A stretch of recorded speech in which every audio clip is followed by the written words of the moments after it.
अस्सलाम वालेकुम friends, welcome back to Top Smarties drama serial Mann Mast मलंग।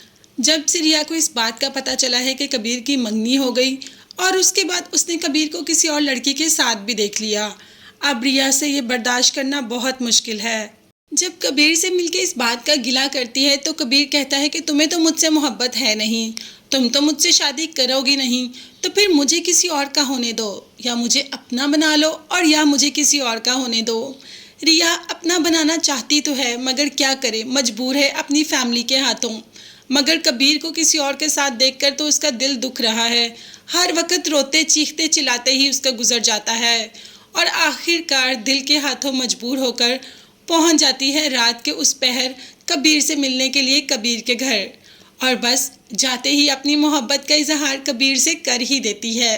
हम सबको भी इस लम्हे का बहुत शिद्दत से इंतज़ार था, जैसे कि कबीर को। रिया पहले से ही कबीर की इज्जत है, हाँ, मगर रिया को ये जानने में काफ़ी टाइम लग गया।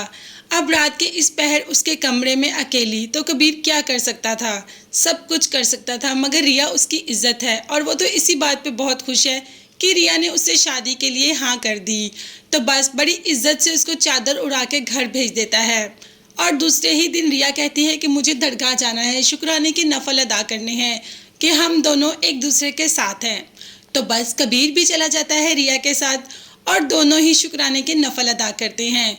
उधर से अस्मा को पता नहीं कैसे पता चल जाता है, इसीलिए तो वहाँ पहुँच जाती है और रिया का हाथ खींचकर उसको घर वापस ले आती है और रिया पर आकर गुस्सा करना शुरू कर देती है कि तुम्हें हमारे बाप का वही मिला था जिसने कि हमारे बाप को मारा।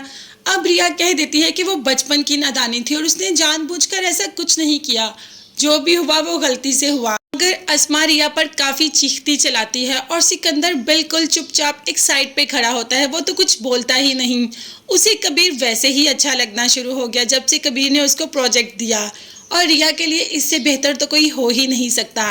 ये बात सिकंदर तो जान चुका है, मगर पता नहीं ये बात अस्मा को कब समझ आएगी। दूसरी तरफ कबीर के घर वाले कौन से इस रिश्ते के लिए राजी हो गए।